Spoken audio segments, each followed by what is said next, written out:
connection between you and your receivers was Friday's performance?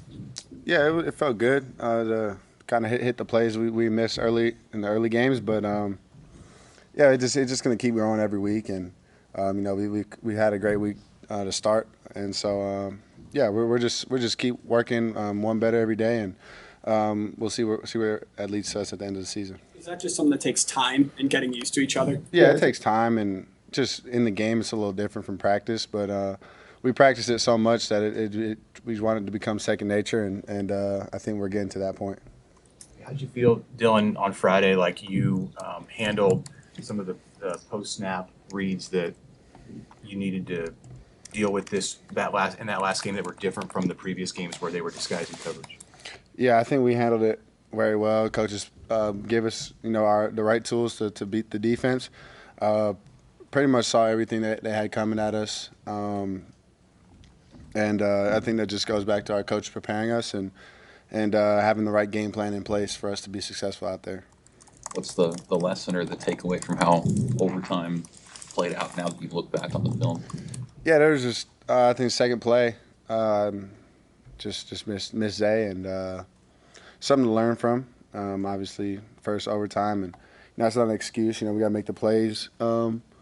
But I mean, we'll have another overtime game. Hopefully, not anytime soon, but we'll be ready for the next one when that comes. For you, what are the challenges going on the road for the first time? You've had 4 at home, now going on the road as a starter for the first time. Yeah, I think nothing changes for us other than we'll be wearing white jerseys instead of red, and try to go out there and play our best football, and it'll just be in a different stadium. And I think everyone's excited to change scenery and be in a different state and different stadium. So I think all the guys are excited, and we all get to be together on the road, which makes it even better. Obviously, it was unfortunate what happened to Turner, but how do you see Gunner, step into that role? Yeah, I think our whole program is built on the next man up, and Gunner's been learning from Turner and Teddy, even hurt, and still trying to get these guys right. And I'm very confident with what Gunner's doing, and he's been playing college football for a little while now, so there's no worries there. Coming off that first loss, what have you seen from the guys and their attitude when you got back to work this week? Yeah, we just got back to who we are. Kind of drifted from what we really stand for in our program, and kind of nipped us in the butt. And I think it's good. I know our team will respond very well. Just the last, playing on Friday kind of sucks. Even especially losing, you got Saturday and Sunday to kind of just dwell on it and think about it. But once we got in, yesterday and today, we just, we got back to the basics and to do what we do is play Husker football. You took more hits in that game than the first 3. Mm-hmm. How did your body respond, and how does your training, year round, prepare you for 4 games, 4 weeks when you haven't taken a hit in a while? Yeah, we had another day to recover, so use that as a benefit. But no, I mean, you prepare. That's what you train all off season for, is to get hit in the big games. And yeah, my training all year round, I think helps us. I call it being bulletproof. You try to be able to play as long as you can at the best level you can. So just that's the intent behind all our training that we do.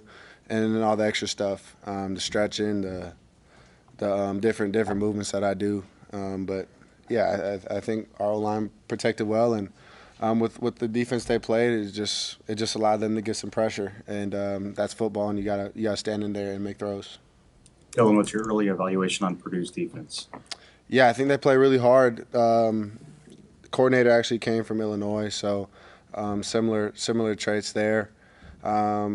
Obviously, being on the road, be different scenery. That's just an outside distraction that we won't focus on. But yeah, I think they play really hard. They have dudes, and we got to be very smart on how we attack, and we just got to go out there and win. How do you prepare just for crowd noise, dealing with that? I mean, you kind of had the nice home crowd for that. I mean, what are the things you guys have done different this week? Yeah, it's fun. I was actually thinking the same thing, talking to Coach Rule. And our stadium's so loud that when we're on offense, it's pretty loud, to be honest. It's just we have really good fans, but I think obviously cadence we can switch that up if we need to. but no, it's just all around execution and everyone being on the same page. So I don't expect anything different from our offense, and I know our guys will be ready to respond and get back on track. Hey, can you share a little bit about your approach on not always throwing the ball as hard as you can, on using touch and throwing receivers open, and how that part of your game has evolved? Yeah, I think there's a time and place of when you want to zip a ball and when you want to touch it. I guess it's kind of just a feel thing for me.